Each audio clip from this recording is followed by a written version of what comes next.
Turns out crime does pay. Do you like being a gangster? I like the money. Welcome to WatchMojo.com, and today we're counting down our picks for the top 10 real-life career criminals. Before we begin, we publish new videos every day, so be sure to subscribe for more great content.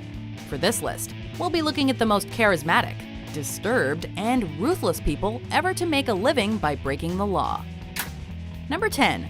Leonid Minin. Originally born in the Ukraine, Leonid Minin made a name for himself in the underworld as an international arms dealer, selling dangerous weapons to dangerous people. His most notorious clients included Charles Taylor, the controversial ex-president of Liberia, and several revolutionary groups across West Africa. While Minin's business fueled the fires of war, the man was fueling himself with drugs, alcohol, and ladies of the night. He was discovered among the company of all three of those things, as well as around $500,000 worth of blood diamonds when he was finally arrested in Italy in 2000.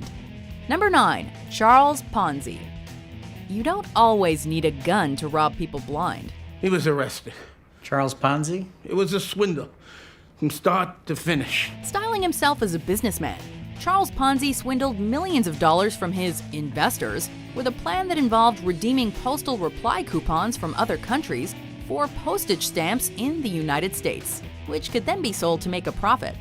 If it sounds too good to be true, that's because it was. And the only person who profited from this so-called business plan was Ponzi himself, who ended up pocketing most of the money. Ponzi was a pioneer among white-collar criminals, and his legacy lives on today in what is now called a Ponzi scheme. Number 8. Jesse James. What's your name? James? Jesse James? One of the most legendary figures in the American Old West, Jesse James was also a notorious train robber, and he and the other members of the James Younger gang weren't above murdering anybody who got in their way. Over their career, James and his gang are believed to have stolen approximately $200,000, but were nevertheless admired in their home state of Missouri, mostly because of their support for the Confederacy during the American Civil War. James' status as a folk hero was finally cemented when fellow gang member Robert Ford shot him in the back. Guess the town wasn't big enough for the both of them. Number 7. Amado Carrillo Fuentes. For a while, there was no bringing down this Lord of the Skies.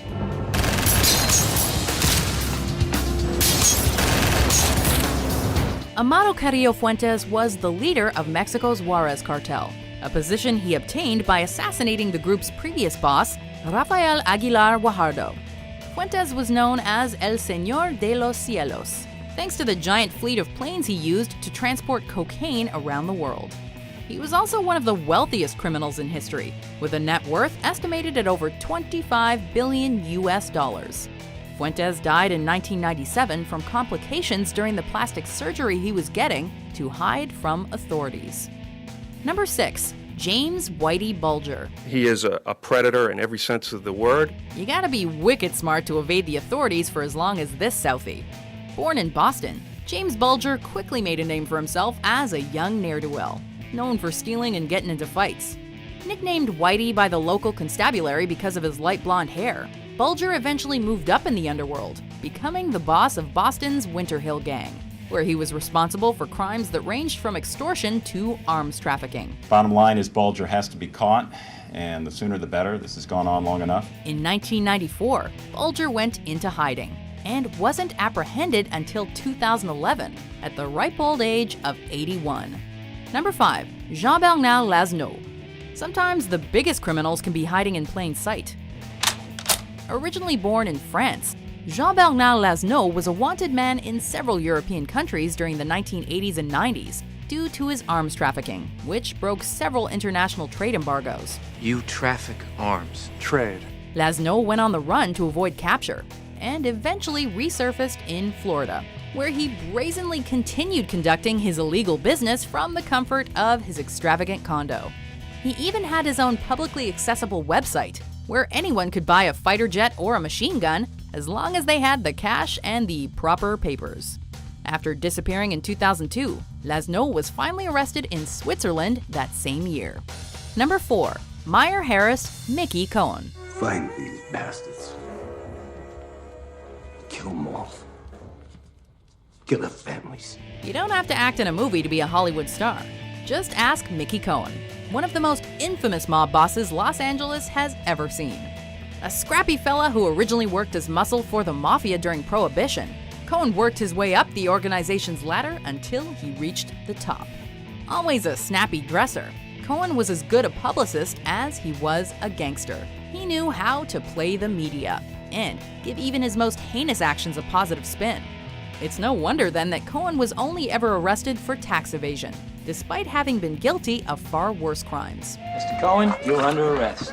Non-payment of federal income tax. Number 3. John Dillinger. Yet another bad guy with good publicity.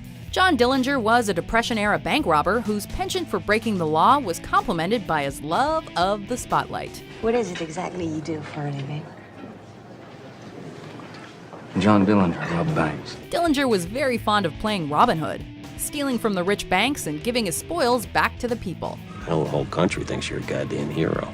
While these claims are still disputed today, Dillinger was painted as a kind of folk hero, an image that was only helped by his multiple daring escapes from jail. When he was shot and killed outside a movie theater in 1934, a surprising amount of people appeared to mourn for the so-called public enemy number 1.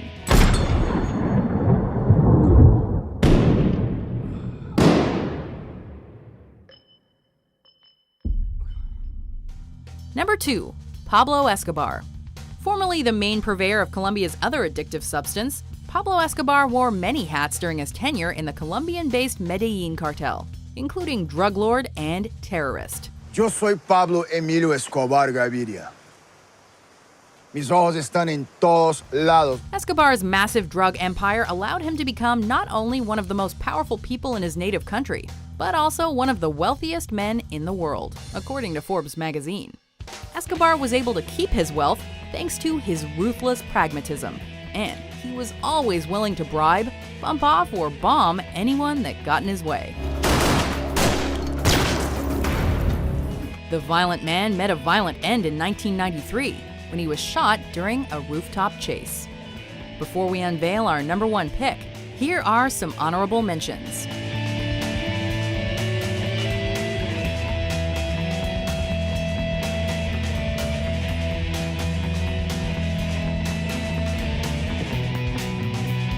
Number 1.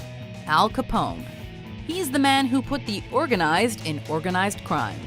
During the Prohibition era, Al Capone seized the opportunity to make boatloads of cash off the, at the time, illegal liquor business. Not a lot of talking of bad. You're here because you got nothing. You got nothing in court. You don't got the bookkeeper. You got nothing. Nothing. And if you were a man, you would have done it now. Capone's violent methods of expanding his bootlegging operation across the United States, including the bloody St. Valentine's Day massacre, went mostly unchallenged, thanks to the unsurprising fact that people enjoy their booze. Capone was also a bit of a celebrity, and was even known to donate his ill-gotten gains to charity. Too bad he forgot to donate some of his fortune to the federal government, however, as he was put away for tax evasion in 1932. Order in the court! Order! Do you agree with our picks? Check out these other great clips from WatchMojo and subscribe for new videos every day.